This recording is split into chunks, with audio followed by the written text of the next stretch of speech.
सभी देवों में महादेव बाबा भोलेनाथ ही ऐसे हैं जो अपने भक्तों पर इतने जल्दी प्रसन्न हो जाते हैं महाराज, इतनी जल्दी प्रसन्न हो जाते हैं कि जो मांगो तुरंत प्रदान कर देते हैं। माता जी बार बार मैं जब भी आती हूँ ना, माता जी बार बार एक ही बात कहती, बस पैरों का दर्द ठीक हो जाए। कि अभी तो बाबा भोलेनाथ की इतनी सेवा कर पा रही हूँ, पैर ठीक हो गए तो यही अपना दूना जमा लूंगी, फिर तो घर भी नहीं जाऊंगी, है ना माता जी? नहीं जाएगी ना फिर घर, अगर पैर ठीक हो गए तो घर से और मंदिर तक फिर खूब सुबह शाम इतनी बार चक्कर काटे कि माता जी फिर टिकने वाली नहीं है। अभी भी नहीं टिकती। तो देखो कितनी बड़ी जिम्मेदारी है ना ये भी है। और कहते हैं कि जब एक आदमी थोड़ा सा आगे आता है ना, एक व्यक्ति थोड़ा सा आगे आता है, तो उसके पीछे पीछे फिर कितने व्यक्ति तर जाते हैं, है कि नहीं? है? चाहे मेहनत एक आदमी करे, चाहे कोशिश एक आदमी करे, लेकिन उसके मेहनत करने के या कोशिश करने के पीछे केवल अपना ही स्वार्थ नहीं होता, कितनों की का कल्याण जुड़ा हुआ होता है, कितनों की गति जुड़ी हुई होती।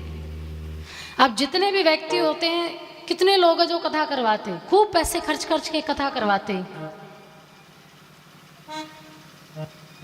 यहाँ तो अगर ये कह दिया जाए कि 2 लाख रुपए में 3 लाख रुपए में कथा होगी, तो उसमें ही महाराज सांसें ऊपर की नीचे हो जाए।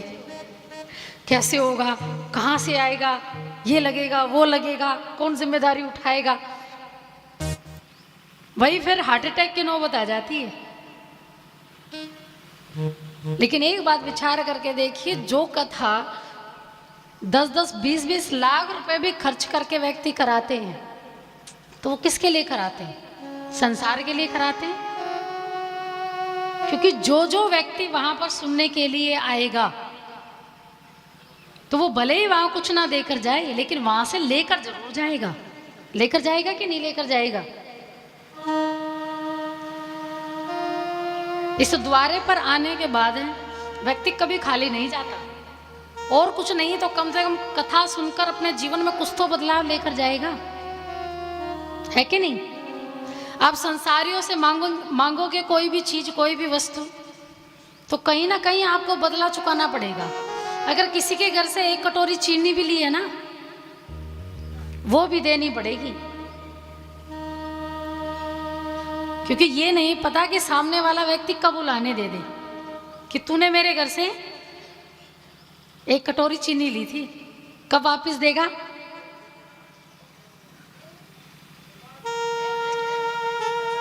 लेकिन ईश्वर यानी भगवान, लेकिन एकमात्र जो सबकी मनोकामना पूरी करने वाले हैं और जो तुरंत प्रसन्न होने वाले हैं, वो बाबा भोलेनाथ हैं, जो जल्दी सब कुछ प्रसन्न होकर प्रदान कर देते हैं। इसलिए बाबा भोलेनाथ का एक नाम पड़ा है आशुतोष। क्या कहते हैं बाबा भोलेनाथ को? आशुतोष। आशुतोष का अर्थ क्या होता है? जो जल्दी संतुष्ट हो जाए, ये वो आशुतोष है। दुनिया को कितना भी प्रदान कर दो, लेकिन वो संतुष्ट नहीं होंगे। क्या संतुष्ट होंगे? कितना भी सब कुछ किसके लिए कर दो, लेकिन आखिर में भी उलाने ही मिलेंगे, ताने ही मिलेंगे। मिलेंगे ना भैया? हैं? आखिर में मिलेंगी वही गालियाँ। कितना कुछ भी कर दो, फिर वही ताने मिलेंगे। लेकिन उस परमात्मा को, उस बाबा शिव शंकर को देखो कि वो कहते हैं कि मुझे कुछ नहीं चाहिए। अरे भाई, महंगी चीज नहीं है, महंगी भोग नहीं दे सकते तो कोई बात नहीं, खाली जल लाकर मुझको स्नान करा दो, मैं उसमें भी प्रसन्न हूं। कोई बढ़िया मिठाई चढ़ाने की जरूरत नहीं है, कोई महंगा फूल चढ़ाने की जरूरत नहीं है, पर तुम्हें क्या देना होगा? तुम्हें अपना मन देना होगा। क्या देना होगा? मन।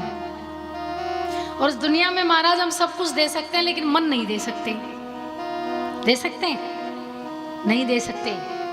आधा घंटा पूजा में बैठो तब भी मन न जाने कहाँ कहाँ घूमता रहता है। आधा घंटा, जो आधा घंटा भी मन को नहीं रोक सकते, तो फिर वहाँ गति कहाँ सुधरेगी? लगता है गति सुधरेगी जब आधा घंटा मन को भी नहीं रोक पाते?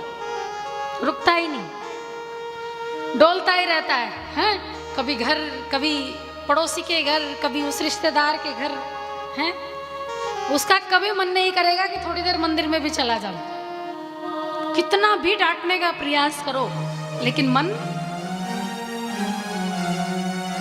और बाबा भोलेनाथ क्या कहते हैं, कुछ भी देने की जरूरत नहीं है, केवल क्या देना है, मन देना। बस ये मुझे दे दो और मुझे किसी चीज की आवश्यकता नहीं है।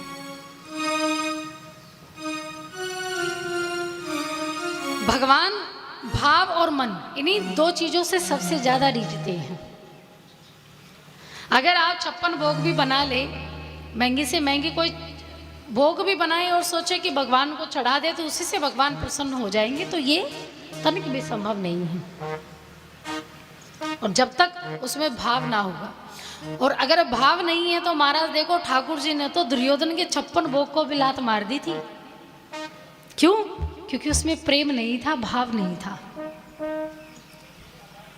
और जहां मन था और जहां भाव था, तो वहां तो फिर विदुरानी जी के केले भी भगवान ने खाए।